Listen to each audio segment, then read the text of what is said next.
Est-ce que vous nous entendez? Est-ce que vous pouvez nous dire dans le chat si vous nous entendez? Désolé, mais je ne sais pas si... C'est bon? Okay, c'est bon, parfait. Est-ce que vous nous entendez depuis le début ou est-ce que c'est juste une seule personne qui ne nous entendait pas? Ah, okay, maintenant ça marche. Parfait. Ok, bah, du coup, on était en train de vous souhaiter la bonne année. Voilà, et qu'on disait qu'on était ravis encore une fois de vous retrouver ce matin pour un nouveau webinaire qui est sur aujourd'hui la responsabilité employeur. Parfait. Donc, si tout le monde nous entend, nos excuses pour ce petit souci technique. En tout cas, on vous souhaitait une très bonne et heureuse année pour cette nouvelle année 2022 pour vos projets pro et perso. Et je vais laisser la parole à Jean-François qui aujourd'hui va animer le webinaire. N'hésitez surtout pas à poser vos questions dans l'onglet questions en bas à droite. Voilà, on pourra y revenir à la fin de l'événement ou pendant afin qu'on puisse échanger et animer sur ces questions qui semblent très importantes. Je laisse la parole à Jean-François qui va vous parler un petit peu des nouveautés de cette fin d'année et de cette rentrée. Bon webinaire à tous. Bonjour à tous et très heureux de vous retrouver dans cette nouvelle année. C'est le 10e webinaire aujourd'hui d'Asphalt. On a commencé en mars l'année dernière, on en tient un par mois, sauf pendant les vacances. Et on est très heureux de recommencer cette année avec vous. On va parler de responsabilité employeur sous ces deux angles aujourd'hui, c'est-à-dire l'employeur responsable envers, on peut dire, la planète, donc une politique de mobilité responsable, et puis l'aspect peut-être parfois un peu plus dur ou risque de la responsabilité liée au risque pris en tant qu'employeur lorsqu'on est sur une politique de nouvelle mobilité, et spécialement autour du vélo. Juste en guise d'introduction, quelques news à propos d'Asphalt, après vous avoir re-souhaité cette bonne année et nos meilleurs voeux. Cette année, Asphalt, on va accélérer aussi le développement de nos offres complémentaires qui sont nées en 2021, c'est-à-dire qu'au-delà du vélo de fonction, vélo collaborateur, attribué ou non à un collaborateur, parfois partagé, on a été beaucoup sollicité et on a développé des offres autour de ce qu'on appelle le vélo pro, le vélo courtoisie, et puis nos technologies et services en termes de B2B. Qui se lancent ici depuis décembre. Donc le vélo pro, c'est le vélo en tant que moyen de déplacement, non seulement sur mes trajets domicile-travail, mais pour mes heures de travail, pour mon travail. Donc tout le monde imagine les aspects de livraison de derniers kilomètres, mais en fait, on a beaucoup de métiers qui sont en train de se développer afin de basculer sur le vélo pour tout ce qui va être autour des interventions. Donc un mécanicien, un opérateur, quelqu'un qui doit venir faire l'entretien d'une chaudière, de je ne sais pas quoi. À partir du moment où il n'a pas des grands volumes à déplacer, il y a aujourd'hui des offres qui viennent se placer. Ici, vous avez un exemple de vélos qui sont les vélos UP avec lesquels on travaille à différents projets actuellement, qui permettent de stocker ici une caisse, ici une caisse à outils, etc., mais sans passer sur du format cargo. Donc, c'est ce qu'on appelle le vélo pro, avec tout ce qui va être service lié à ça, et y compris d'assurance. Vélo de courtoisie, dont on poursuit le développement en tant que vélo de remplacement, véhicule de remplacement, notamment pour les centres auto, les concessions automobiles. On a de beaux développements en cours avec pas mal de concessions automobiles. Au-delà les premiers à basculer sur cette offre étaient les concessions Porsche de la région parisienne. On ouvre des concessions notamment du groupe Volkswagen et d'autres à venir dans les mois qui viennent et semaines qui viennent d'ailleurs. Et puis enfin, une offre autour des technologies.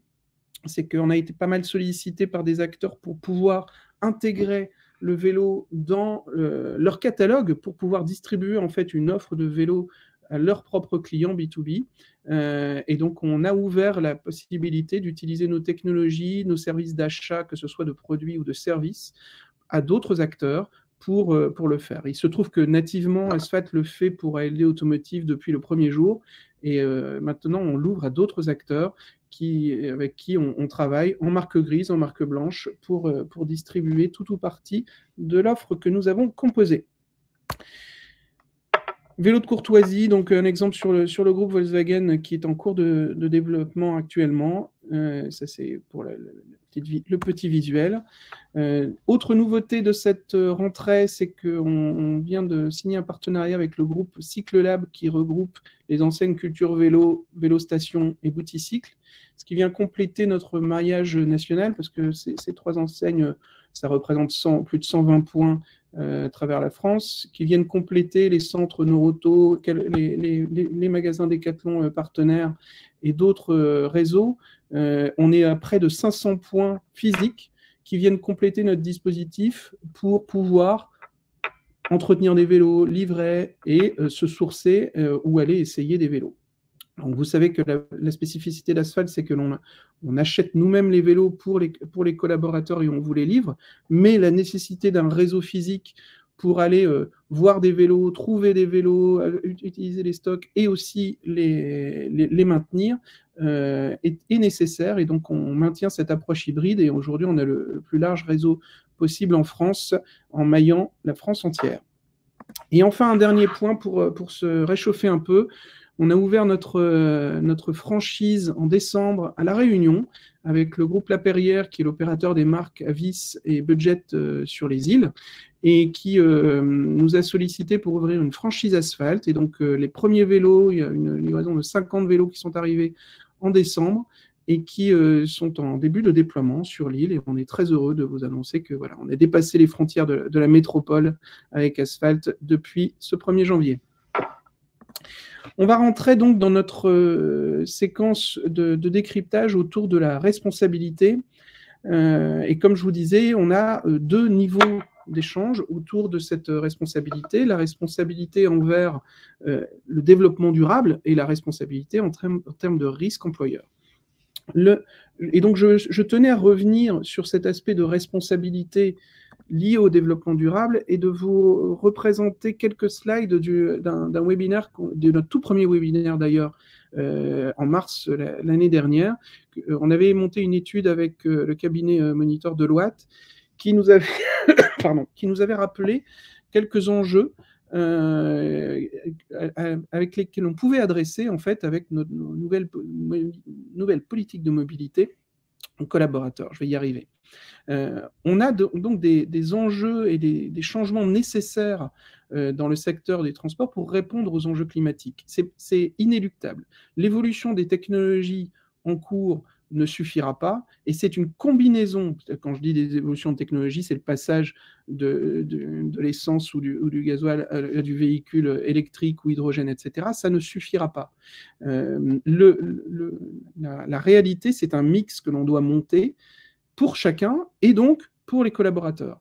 Il ne faut pas oublier qu'une entreprise a dans ses responsabilités cette logique des déplacements du quotidien et qu'en fait, une entreprise a un énorme pouvoir sur la mobilité dans une ville et un territoire, parce que c'est l'entreprise qui décide de là où elle s'implante, c'est l'entreprise qui décide de ses horaires, c'est l'entreprise qui décide, sauf en cas de Covid, de ses politiques de télétravail, etc. Et c'est l'entreprise qui décide de flécher tel ou tel usage ou de faciliter tel ou tel usage de mobilité. Et donc, elle a un énorme pouvoir sur où est-ce qu'il y a des bouchons dans la ville, où est-ce que les métros sont encombrés, etc. C'est toujours lié au rythme du travail. Donc, cela permet de mettre en exergue les leviers qui sont disponibles pour l'entreprise. Et donc, ce mix de la mobilité et ce mix énergétique doit rentrer dans les politiques de mobilité avec de la bascule vers des énergies alternatives, de l'évolution du mix modal, de la démobilité liée au télétravail, liée à l'aménagement du territoire, et de l'évolution du rapport au véhicule personnel qui est lié à je n'ai pas forcément besoin de posséder mon véhicule, et je peux être à la souscription, au partage, au véhicule adapté aux différents usages. Deuxième point, c'est que et qui vient souligner et accélérer ce changement, c'est que ce n'est pas forcément un changement que l'on va faire subir à ses collaborateurs, c'est qu'en fait, c'est un changement désiré. Depuis Covid, il y a eu une accélération de ces changements de comportement sur nos territoires, et on est sur le monde d'après.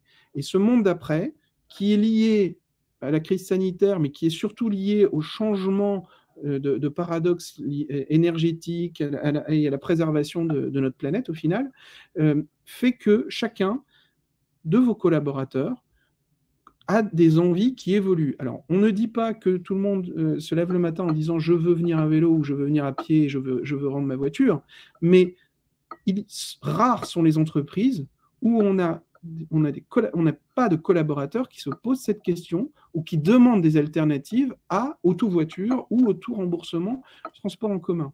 Et c'est ça sur lequel les entreprises doivent capitaliser, c'est-à-dire accompagner ce changement et l'accueillir en disant, bah oui, moi, toi jeune recrue, tu n'as même pas ton permis, tu es un cadre à fort potentiel, qu'est-ce que je peux te proposer dans un package de mobilité de ma rémunération si je suis aussi monolithique en n'ayant que ma sacro-sainte voiture de fonction. On a aujourd'hui beaucoup de DRH qui nous contactent sur ce sujet en disant, mais moi, je veux pouvoir proposer des alternatives parce que j'ai des candidats qui ne veulent pas parce que c'est un problème pour eux d'avoir une voiture. Soit ils n'ont pas le permis, soit si vous vivez dans certains territoires, au final, ça n'est pas un cadeau parce que vous n'allez pas l'utiliser tous les jours et vous devez juste prendre un garage qui va vous coûter. Et donc, ce n'est pas un avantage en nature si le premier truc, c'est un coût. Donc, proposer ces alternatives pour accompagner le changement, c'est ce qui est conseillé aujourd'hui et c'est surtout soutenu. C'est-à-dire que là où vous voyez naître des pénalités sur les flottes à impact carbone, vous voyez naître des subventions pour cette bascule vers de l'énergie propre ou de la multimodalité. Donc je soulignerai juste les aspects de soutien au vélo, et notamment avec les dispositifs liés au vélo de fonction. C'est le cas aussi lorsque vous mettez en place un forfait mobilité durable, et c'est le cas aussi lorsque vous utilisez des systèmes de covoiturage. Tout cela fait qu'il y a un enjeu inéluctable et il y a en fait un terreau qui est plutôt favorable. Vous n'allez pas avoir de vrais conflits si vous êtes juste sur de l'accompagnement et l'accueil de ces demandes. Eh bien, vous êtes sur un momentum idéal pour basculer et réinventer votre politique de mobilité collaborateur pour les déplacements du quotidien, ceux du trajet travail, on va y revenir, domicile-travail, pour les gens qui doivent se déplacer dans des milieux urbains qui se ferment à la voiture. Encore une fois, chez Asphalt, on n'est pas anti-voiture. On est à se dire qu'il existe pas mal de territoires, pas mal de cas d'usage, où aujourd'hui, on peut considérer que le vélo peut être mon véhicule principal et que la voiture, on peut en avoir besoin pour certains usages. Lorsque je suis commercial et que je dois faire le Tour de France, bien sûr que je ne vais pas avoir un vélo de fonction pour rouler toute la journée. Par contre, lorsque je dois faire de l'entretien de fontaine à eau dans une ville, et que je n'ai juste un paquet de cartouches changées de filtres et que je peux emmener facilement, là, la question se pose dans des villes où on se retrouve fermé aux voitures et où l'accès au vélo est privilégié. Donc, le gestionnaire de flotte et les RH ont un rôle prépondérant dans cette bascule et une responsabilité, ce qui va permettre de faire évoluer ces logiques pour le bien de leurs collaborateurs, pour le bien de la planète. Donc, en synthèse, sur ce premier volet, vous pouvez agir sur votre bilan carbone. C'est aussi la mobilité des collaborateurs qui va être impactée. Et à partir du moment où vous allez changer des réflexes du quotidien pour le trajet travail, c'est un déclic, le trajet travail. C'est-à-dire qu'à partir du moment où je vais changer de moyen de mobilité pour mon trajet travail, je vais aussi changer de moyen de mobilité pour aller conduire mes enfants à l'école, aller acheter mon pain, aller faire mes petits déplacements en ville. Le trajet travail est un grand marqueur.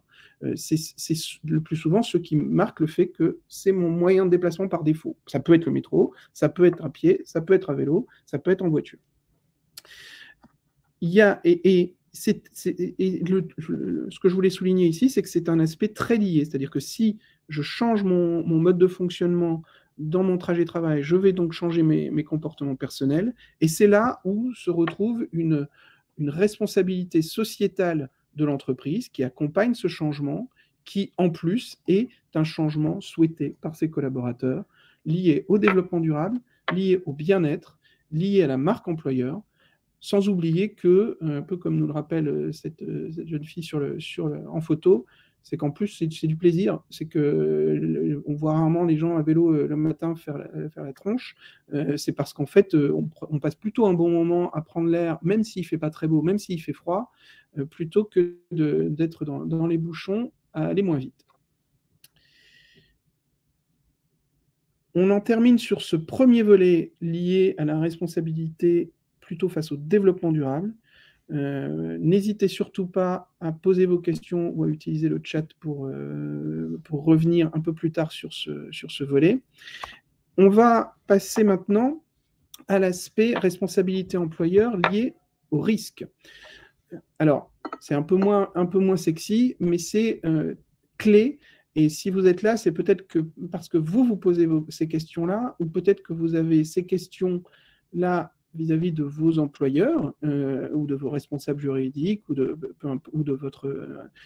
votre DRH qui se dit, mais ok, si je bascule vers des nouvelles mobilités et notamment le vélo, quels sont mes risques et oulala, ça me fait peur et non, je préfère ne pas le faire ou je préfère faire une prime pour aider les gens à acheter un vélo, etc., etc. Donc on va attaquer ce sujet en trois parties et tout d'abord mettre un cadre dans ce sujet. De quoi parlons-nous? On parle de l'accompagnement de la mobilité des collaborateurs, et la mobilité des collaborateurs, elle a 3 définitions. On parle soit de trajet personnel, soit de trajet type domicile-travail ou des trajets travail, qu'on peut lire quand il se passe un sinistre ou un accident, c'est qu'il y a un accident de trajet ou un accident de travail. C'est quoi cette nuance? C'est que lorsque vous êtes en train de faire quelque chose à but personnel, vous allez faire vos courses, vous allez conduire les enfants à l'école, vous allez, peu importe, vous êtes sur votre propre assurance, votre propre usage, vous n'êtes pas lié au droit du travail. À partir du moment où vous êtes en chemin entre votre domicile et votre lieu de travail, on parle de sinistre ou d'accident de trajet. C'est un statut hybride entre un trajet personnel et un trajet travail. Et à partir du moment où vous êtes au travail, où vous êtes sur un temps rémunéré, eh bien là, vous êtes sur un sinistre ou un accident du travail. Vous aurez dans le replay tous les liens des articles qui régissent cela, parce que c'est souvent intéressant d'aller voir dans le détail ce qui s'y passe. Mais pourquoi insister sur cette nuance? C'est que l'accident de trajet a ce statut hybride qui engage en partie la responsabilité de l'employeur et sur lequel l'employeur se retrouve lié et encadré par différents textes. Et ces accidents ou ces enjeux ou ces risques sont encadrés par, d'un côté, le fait que le code de la route fait qu'un conducteur de véhicule est toujours responsable de ces infractions commises, et notamment envers le code de la route. Donc, premier responsable, c'est toujours le conducteur, que ce soit en voiture, à vélo, peu importe. Mais de l'autre côté, vous avez une responsabilité employeur qui est une obligation de sécurité qui vous appartient en propre en tant qu'employeur. Et cette obligation de sécurité, c'est que votre collaborateur, qu'il vienne à pied, métro, avec son propre vélo, avec un vélo de fonction, avec une voiture de fonction, avec un bus, vous, en tant qu'employeur, votre responsabilité est engagée dans l'accompagnement de la sécurité de ce collaborateur. Ça veut dire quoi l'accompagnement de la sécurité? C'est-à-dire que sur cet aspect de ce trajet domicile-travail, si vous n'avez pas formé, accompagné, si on parle de véhicules, si vous avez une politique, par exemple, pro-vélo ou pro-covoiturage, est-ce que vous avez formé les gens? Est-ce que vous avez également mis en lumière les risques qu'ils pouvaient prendre et sur lesquels il fallait faire attention, etc. Ce qui pourrait être également le cas en métro, c'est de la responsabilité de l'employeur. La différence entre ce qui se passe sur un sinistre ou un accident de trajet et un accident de travail, c'est que vous avez une obligation qui se rapproche d'une obligation de résultat lorsque c'est sur un temps de travail, sur un temps rémunéré.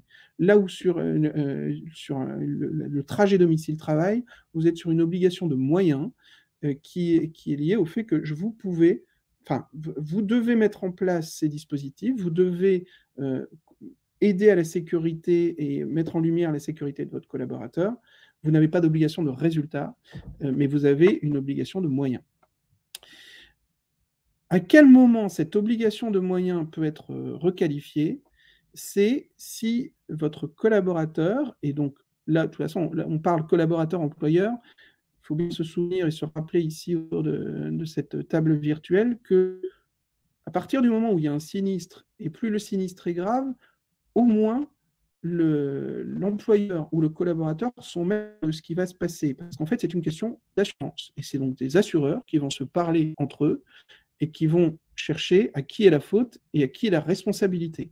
Donc, on a beau se dire que nous, on est un collaborateur ou un employeur responsable et on ne va pas faire de bêtises, et puis s'il se passe quelque chose, on s'arrangera. Non, en fait, cette question nous échappe complètement. En cas d'accident, ça se passe entre assureurs, entre avocats. Et donc, c'est pour ça qu'il est important de revenir aux règles et aux droits. Et donc, en cas d'accident grave et au cas où un assureur cherche à requalifier un accident vers la responsabilité de l'employeur, le seul moyen d'invoquer la responsabilité de l'employeur, c'est de prouver une faute inexcusable de l'employeur. Et là, pour prouver une faute inexcusable de l'employeur sur un accident, eh bien, il faut réussir à dénoncer un usage ou un abus de l'employeur. Il y a eu des cas dans la jurisprudence liés, si on se réfère à ce qui se passe sur la voiture, notamment l'exposition aux horaires de travail, lorsque quelqu'un a un accident grave de voiture et qui n'a pas respecté ses horaires de pause, qui n'a pas respecté les repos, etc., et qu'on réussit à démontrer que l'employeur n'a pas formé, n'a pas vérifié, n'a pas géré ses heures de travail, eh bien la responsabilité de l'employeur est exposée.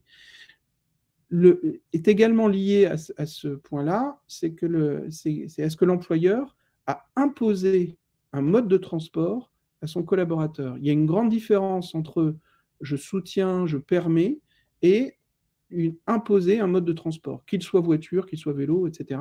À partir du moment où le mode de transport est imposé, eh bien, on devient aussi plus responsable. Donc, à retenir au final dans cette définition, c'est qu'on a des usages personnels, des usages sur du trajet domicile-travail et des usages sur le temps de travail. Ce qui fait la différence entre le trajet et le temps de travail, c'est au final, je suis rémunéré pendant ce temps ou pas. Donc, si jamais le temps même de trajet-travail est rémunéré, on passe sur l'accident du travail. Ce qui change réellement entre ces deux définitions, c'est le niveau de responsabilité de l'employeur, l'obligation de résultat, et derrière les indemnités liées, versées aux collaborateurs, qui sont un peu différentes entre l'accident de trajet et l'accident de travail, liées au droit du travail. Ensuite, au-delà de ces cas liés aux obligations de sécurité sur les accidents, comment on définit les niveaux de sinistres? On va y venir après pour comment les couvrir et les prévenir. Vous avez les sinistres matériels liés au vol, à la casse et à la responsabilité civile. Le vol de son vélo ou du matériel lié au vélo. La casse, qu'elle soit liée à une chute ou à une dégradation personnelle involontaire, mon vélo est tombé, je suis tombé, etc., j'ai cassé quelque chose, ou la casse par dégradation dans la rue. Et dernier point, c'est la responsabilité civile, c'est j'endommage du matériel ou une personne par mon usage de mon véhicule. Donc là, ça couvre les dommages à autrui. Ensuite, vous avez les aspects liés à soi-même, donc qui sont liés à ce qu'on appelle des couvertures individuelles accidents. Je souligne ces définitions-là parce que le réflexe lié à l'historique de la voiture fait que on accorde énormément d'importance à la responsabilité civile, parfois un peu moins à l'individuel accident, lorsqu'on parle de la voiture. Parce qu'au final, en voiture, on a plus de risques d'écraser quelqu'un ou d'amocher quelqu'un ou de renverser quelqu'un, que de soi-même être fort amoché dans un accident, surtout dans des milieux urbains. Et au fait, au final, à vélo, c'est un peu l'inverse, c'est-à-dire qu'il y a quand même peu de probabilité qu'on provoque un accident très grave humain à vélo, en renversant quelqu'un ou autre. Par contre, il est probable qu'il y a une probabilité que l'on se fasse renverser et qu'on ait des dégâts humains personnels. Et donc, on a souvent les premiers réflexes de juristes chez nos clients qui sont « mais quelle est l'ARC ?» Et nous, on leur dit « voilà l'ARC, mais attention, vous pouvez aussi activer une individuelle accident, et c'est peut-être plus important dans le cadre de cet usage. » Donc, les rapports sont inversés, surtout que dans le domaine des responsabilités, vous savez peut-être que les accidents graves à vélo, on va y revenir, sont liés à une collision avec un véhicule, camion, voiture, rarement à une chute tout seul ou une collision avec un piéton. Et ces accidents graves, la responsabilité, c'est toujours la voiture ou le camion qui est exposé. C'est la loi Badinter, si je ne dis pas de bêtises, qui gère cette règle de hiérarchie où peu importe si j'ai enfreint le code de la route ou quoi que ce soit, c'est toujours la voiture qui doit être maître ou le camion qui doit être maître de son trajet et de sa trajectoire par rapport à un piéton ou par rapport à un vélo. Dernier point qui est plus lié à un aspect financier, c'est qu'on a parfois des entreprises qui se disent « Ok, mais que va-t-il en être dans le cadre de ces accidents de trajet, de mes taux de cotisation entreprise, si j'ai quelqu'un qui a un accident, comment ça va se passer? Est-ce que ça va changer le niveau de prime de mon assurance ?» Il y a parfois des très gros enjeux lorsqu'on est sur une grande entreprise, large flotte, grosse responsabilité civile. Quel va être l'enjeu? Sur du trajet domicile-travail, donc sur des accidents de trajet, le taux d'accident ne joue pas sur la cotisation de l'entreprise. Les accidents de trajet font l'objet d'une cotisation mutualisée inter-assurance, inter-entreprise, et ce n'est pas une accidentologie dans une entreprise qui fait que votre taux personnel d'entreprise va changer. Donc en fait, si vous avez un peu plus d'événements d'accidentologie dans votre entreprise, ça ne va pas jouer sur votre prime d'assurance entreprise. Maintenant, on va parler de choses un peu moins gaies, mais qu'il faut savoir poser, c'est il y a des accidents à vélo, est-ce qu'il y en a beaucoup? Est-ce que c'est grave? Comment ça se passe? Je vous ai ressorti 3 graphiques. Vous aurez le lien dans le replay de ce bilan. C'est le bilan de la sécurité routière. Ici, c'est le bilan 2020 qui a été publié en avril dernier. On aura bientôt le bilan 2021. Vous avez ici les statistiques d'accidents, et notamment on regarde les tués ou les blessés par mode de transport. Donc déjà, 2020, est-ce qu'il y a des accidents et est-ce qu'il y a des morts à vélo? Oui, il y a eu 178 morts à vélo en 2020. Il y a eu près de 391 morts à pied, en piéton. Il y a eu 479 morts en moto. Il y a eu 1243 morts en voiture. Donc, ça, c'est pas. Donc, oui, il y a des morts à vélo. Mais c'est juste pour relativiser. Si on lit de manière très brute ces chiffres, c'est donc plus dangereux peut-être d'aller à pied, ou ça n'a rien à voir avec la mortalité en voiture. Donc on peut se sentir plus protégé en voiture, c'est pas toujours vrai. Ensuite, l'analyse vous l'aurez, désolé, c'est peut-être pas très, très visible, les schémas sont un peu petits, mais encore une fois, vous l'aurez sur le replay en plus grand. L'accidentologie, elle se passe où, à quel âge, etc. L'accidentologie, et spécialement les tués, donc les accidents graves, se passe, pour ce qui est du vélo, pour des personnes plutôt seniors et en dehors des zones urbaines. Pourquoi? Tout simplement, et ça c'est depuis des décennies, Pourquoi? Parce que pour avoir un accident grave à vélo, il faut qu'il y ait un accident face à un autre véhicule rapide. C'est-à-dire qu'il faut qu'il y ait un choc à haute vitesse. Donc, quand il y a un accident grave d'un vélo seul, c'est le plus souvent en mode sport, quelqu'un qui fait du vélo de route ou qui fait du VTT, qui tombe à haute vitesse tout seul et qui se fait très mal. Ou alors, c'est une collision avec une voiture, un camion, etc. Mais pour qu'il y ait une collision à haute vitesse, ça se passe plutôt en dehors des milieux urbains, et c'est là où se passe je pense que plus de 70% des tués à vélo, c'est pour des personnes seniors en dehors des milieux urbains. Donc, on parle peu de mobilité du quotidien, trajet-travail, ou alors on parle uniquement des gens qui font des très longs trajets, qui viennent de la campagne en ville. Il y en a de plus en plus qui font du vélo taf de cette manière-là, qui vont faire 10, 20, 30 km, et là, ils sont exposés. Ça se passe donc milieu hors urbain, plutôt clientèle un peu senior, et le plus souvent avec visibilité réduite, c'est-à-dire le soir, et plutôt en saisonnalité hivernale. Ensuite, vous avez tous vu tomber des statistiques en disant « Oh là là, il y a de plus en plus de tués à vélo ». Là aussi, ce dernier graphe vous permet de relativiser, celui qui est en bas à droite, c'est que la sécurité routière a mis en parallèle l'évolution de l'usage et l'accidentologie vélo. Et en fait, vous voyez que c'est juste lié.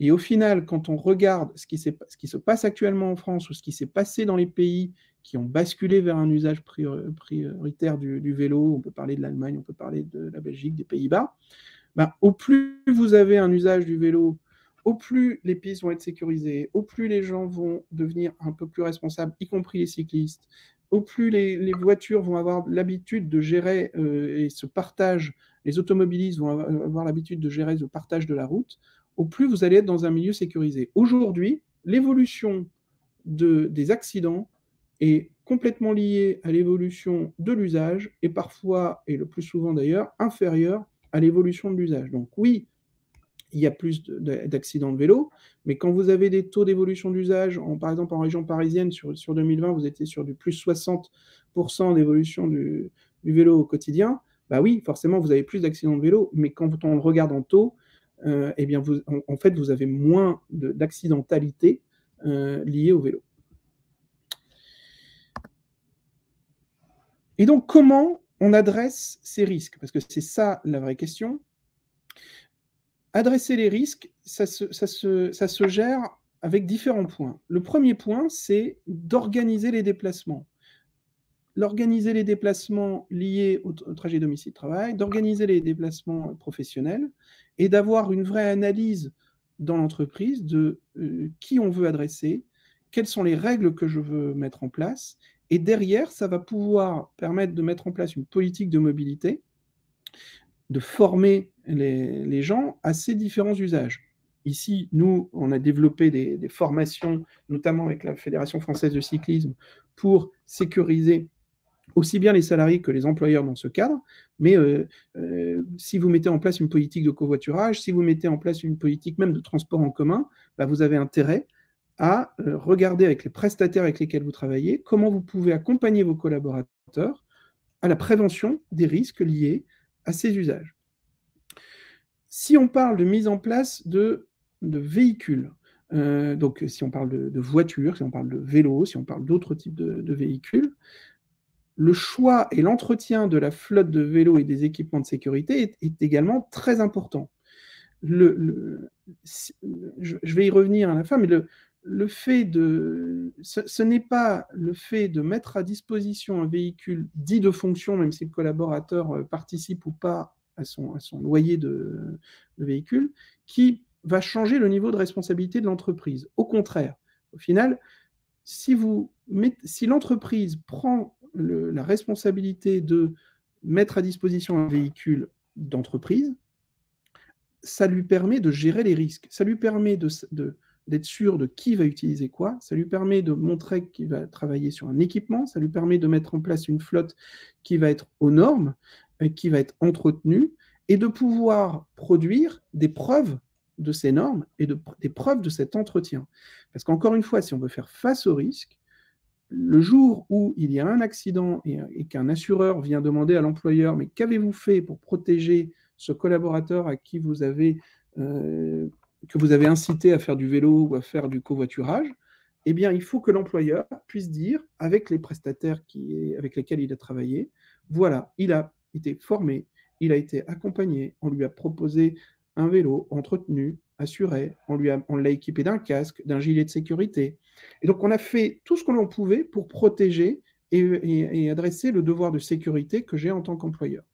Et c'est ça qui est attendu par la loi, au final, et par les réglementations, c'est cette obligation de moyens de l'employeur. Je l'ai déjà cité tout à l'heure, cet aspect de régulation de la charge de travail, alors qu'on hérite plutôt lié à l'usage de la voiture, hein, mais quand je vous disais tout à l'heure, il y a une jurisprudence sur ces sujets qui font que, bah oui, on doit gérer aussi les charges de travail excessives des collaborateurs. Ça peut toucher l'usage du vélo au même titre que ça touche aujourd'hui l'usage de la voiture. Chez Asphalt, on a développé une offre de garantie avec des sociétés d'assurance spécifiques pour aider les entreprises à adresser chacune de ces responsabilités et de couvrir ces risques. Donc, comme je vous disais, il y avait l'aspect formation, on a monté ces formations notamment avec la Fédération française de cyclisme. Tous les vélos que l'on loue, on inclut systématiquement la couverture liée à la garantie qu'a ces vols. Et ensuite, avec l'entreprise et selon sa politique de mobilité, on vient activer les couvertures de risque nécessaires liées à l'assistance, liées à la responsabilité civile, liées à l'individuel accident, et dans des options d'usage qui sont du partage, du transport de biens ou du déplacement professionnel. Ces 3 cas d'usage sont différents et ont des couvertures assurantielles différentes. Et donc, il faut être capable d'adapter son offre assurantielle à ces risques pour pouvoir adresser ces risques. Encore une fois, non, je ne l'ai pas dit. Il y a parfois un réflexe qui est de dire mais si le collaborateur a déjà sa responsabilité civile, je ne vais pas en avoir besoin. Sur le domaine de l'accident de trajet, la responsabilité de l'employeur peut être adressée, même si le collaborateur a sa propre responsabilité civile. Cet assureur en responsabilité civile pourrait se retourner pour vérifier l'obligation de moyens de l'employeur. Et dès qu'on va être sur des champs un peu gris entre est-ce que c'est du temps rémunéré, pas rémunéré, etc., la responsabilité de l'employeur est adressée. Et ces options assurantielles sont tout de même très accessibles. On parle de 1, 2, 3 euros à ajouter des loyers mensuels quand on parle de ces options que je vous évoque ici. Et donc, nous, notre conseil sur les entreprises responsables, c'est réellement de ne pas hésiter à aller couvrir les risques auxquels on s'expose selon la politique de mobilité souhaitée, parce qu'on n'est jamais à l'abri de, par exemple, un collaborateur qui n'a pas de responsabilité civile parce qu'il n'a pas sa propre habitation ou qui vit chez un copain ou une copine, etc., ou que sa propre assurance en responsabilité civile est défaillante parce qu'on a pris une assurance low cost pour son habitation. Donc, on aura beau aller signer des décharges, etc., ça ne changera rien sur le risque exposé par l'employeur. Pour terminer cette partie, je voulais un peu donc tuer une idée reçue qui parfois est un échappatoire lié à la politique vélo de l'employeur, qui est de dire, bon, mettre en place un véhicule de fonction et notamment un vélo de fonction, je ne vais pas y aller parce que ça va me rendre responsable et je préfère plutôt verser une prime, aider les collaborateurs à acheter un vélo et puis je serai tranquille. En fait, non, vous n'êtes pas tranquille et vous vous exposez à des plus grands risques. Parce que, au-delà du fait qu'en versant une simple prime, vous ne nourrissez pas votre marque employeur, vous ne fidélisez pas un collaborateur, vous lui avez donné de l'argent le jour où il l'a, il peut quitter l'entreprise, ça ne change rien derrière. Là, si on revient à l'aspect de risque, lorsque vous aidez, vous me donnez une prime pour un achat de vélo, ben, vous êtes dans une politique pro-vélo. Donc, en tant qu'employeur, un assureur du collaborateur pourra dire, ben, cher employeur, vous avez incité mon client à utiliser le vélo au quotidien. Donc, vous êtes dans une logique pro-vélo. Vous avez fléché cet usage. Vous lui avez dit, venez plutôt à vélo. Vous l'avez aidé à acheter son vélo. Mais qu'avez-vous fait pour vérifier que ce vélo était aux normes, qu'il était entretenu? Est-ce que vous l'avez formé? Est-ce qu'il est équipé d'un casque? Est-ce qu'il est sollicité? Est-ce qu'il est, est-ce que vous lui avez adressé les risques, etc., etc. Et vous ne maîtrisez rien de tout ça lorsque vous êtes juste sur l'allocation d'une prime. Et donc, vous vous exposez à tous les risques qu'on vient de voir. Là où, si vous êtes sur une logique de véhicule de fonction, encore une fois, budget partagé ou pas avec le collaborateur, eh bien, vous êtes sur une maîtrise de ces risques. Vous allez pouvoir déterminer quels sont les véhicules éligibles, comment vous allez les couvrir en termes d'assurance, comment vous allez les former, comment vous allez les équiper en matériel de sécurité, etc. Et en cas d'accident, vous aurez tout ce qu'il faut avec notre aide pour produire les preuves que, en tant qu'employeur, vous avez adressé vos responsabilités et vous avez accompagné, formé, aidé votre collaborateur à adresser ses risques. Et c'est tout ce que demande, au final, un assureur, tant que vous ne dépassez pas vos risques et vous n'êtes pas sur ce qu'on a évoqué tout à l'heure, le respect des temps de travail, ou que vous avez vous-même intentionnellement exposé au risque votre collaborateur. Et donc, c'est cette idée reçue que je voulais casser en partie ce matin, c'est de dire, si un employeur veut adresser ses risques en termes de sécurité sur la mobilité, et c'est d'ailleurs pour ça que, historiquement, la voiture de fonction est née, et c'est la même chose sur la voiture, sur le vélo de fonction, eh bien, il faut adresser ce risque en le prenant, en le gérant, en adressant les services liés, plutôt que de dire je te mets une prime et achète-toi ta voiture ou achète-toi ton vélo.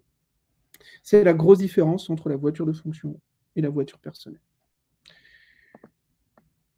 Est-ce que certains d'entre vous ont des questions? On est arrivé au bout de notre temps, j'ai été un petit peu plus long qu'imaginé, mais je n'ai pas vu remonter de questions. Alors, soit j'ai été un peu soporifique pour ce premier talk de l'année, soit j'ai été trop clair, soit vous êtes timide.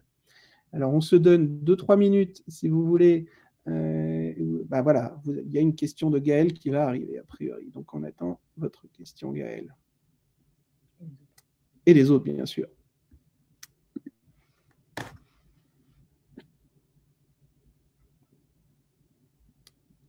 Alors, hop.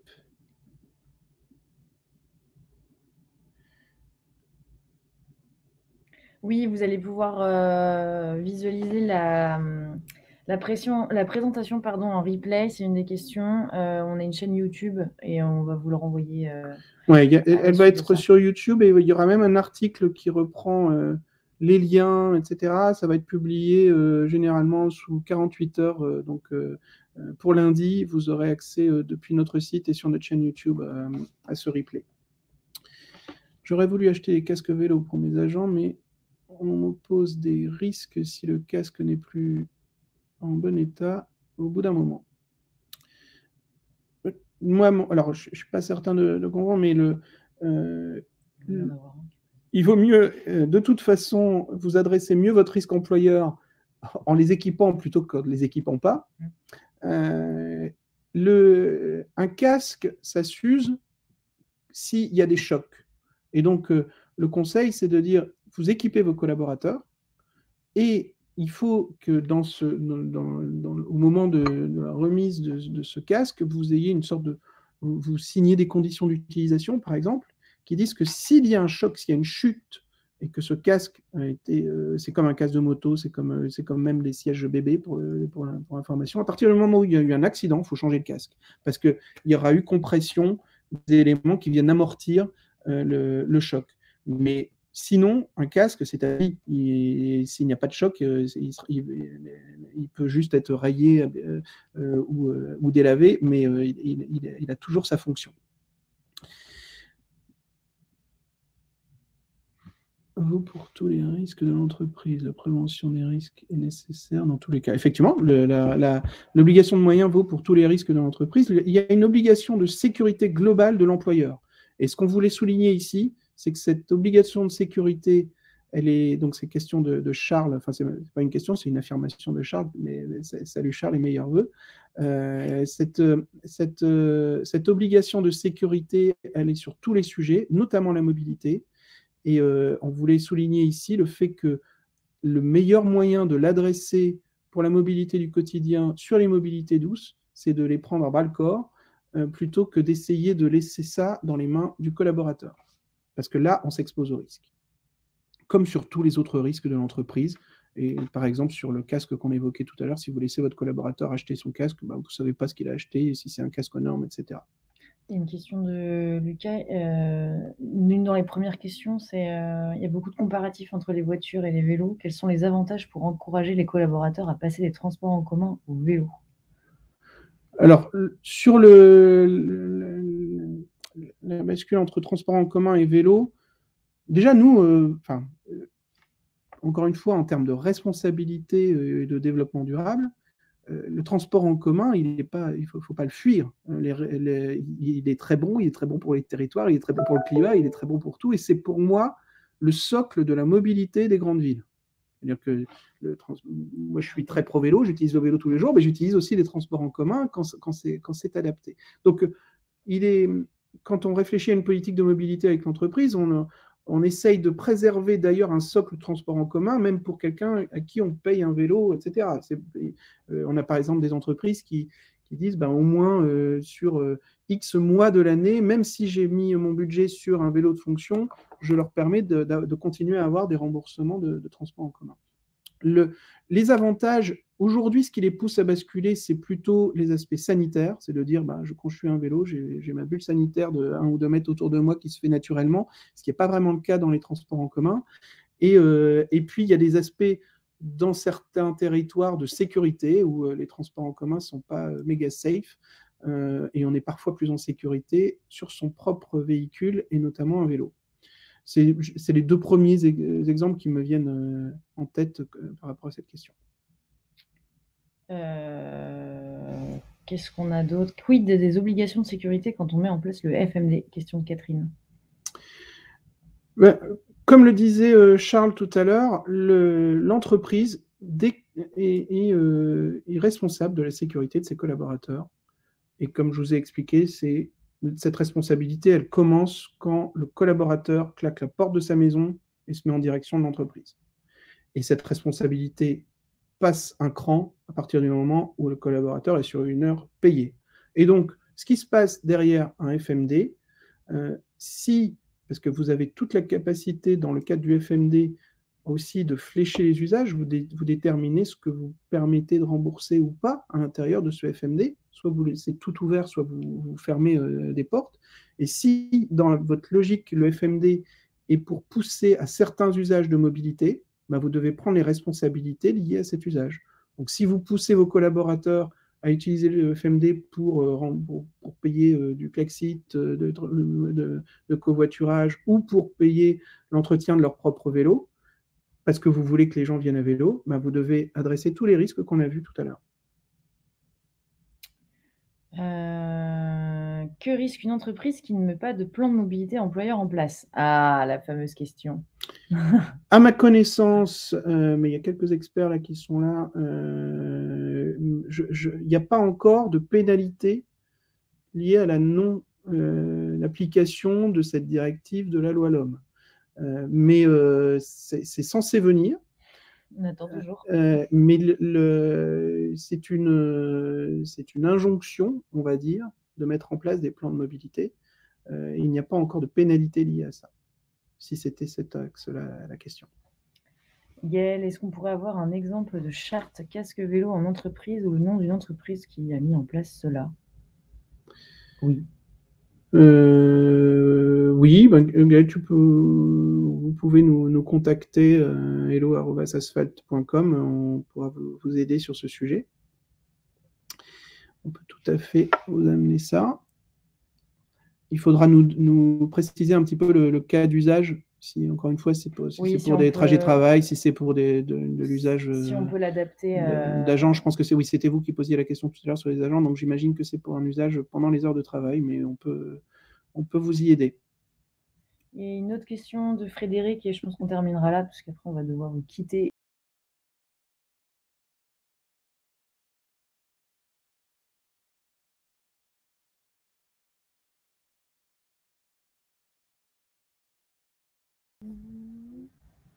Désolé, il y a eu un petit bug technique, mais vous devez nous entendre. Oui, donc on disait dernière question, puisqu'après on va devoir vous quitter et j'imagine que vous aussi. Question de Frédéric, quels seraient vos conseils pour encourager une TPE, PME qui ont un budget mobilité contraint et peu de ressources pour favoriser les trajets domicile-travail vélo, comparatif au vélo de fonction versus vélo perso plus FMD par exemple? Mais mettre en place un vélo de fonction, ça coûte à l'entreprise à partir de 45-50 euros. C'est le même prix que le forfait mobilité durable, c'est le même prix que le remboursement du pass transport en commun, abonnement, qui est une obligation. Donc en fait, on ne parle pas de coûts supplémentaires, on parle d'arbitrage. On parle de dire, bah,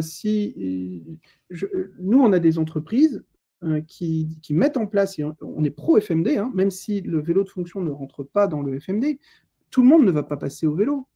Par contre, à partir du moment où on a un collaborateur qui a envie d'utiliser le vélo au quotidien, le meilleur moyen pour lui de disposer d'un beau vélo entretenu, assuré, avec tous les services liés, et d'adresser les risques de l'employeur, c'est de basculer sur le dispositif vélo de fonction parce qu'il est aidé avec 25% de remise d'impôt, etc., etc. Donc c'est beaucoup plus efficace que le FMD pour quelqu'un qui a envie d'utiliser le vélo au quotidien. Mais tout le monde n'a pas envie de le faire. Donc le FMD est très bien pour pouvoir se faire rembourser ses tickets de transport et ses autres usages. Et donc ce qu'on organise avec nos partenaires qui gèrent le FMD, c'est de dire, bah, on laisse le collaborateur choisir, de dire je veux un FMD ou je veux un vélo de fonction. C'est le même budget pour l'entreprise et simplement ce budget est alloué au dispositif vélo de fonction ou au dispositif FMD. Donc le sujet n'est pas tant un sujet de budget, mais plutôt un sujet juste d'organisation et de mettre en place les bons dispositifs qui permettent ces arbitrages.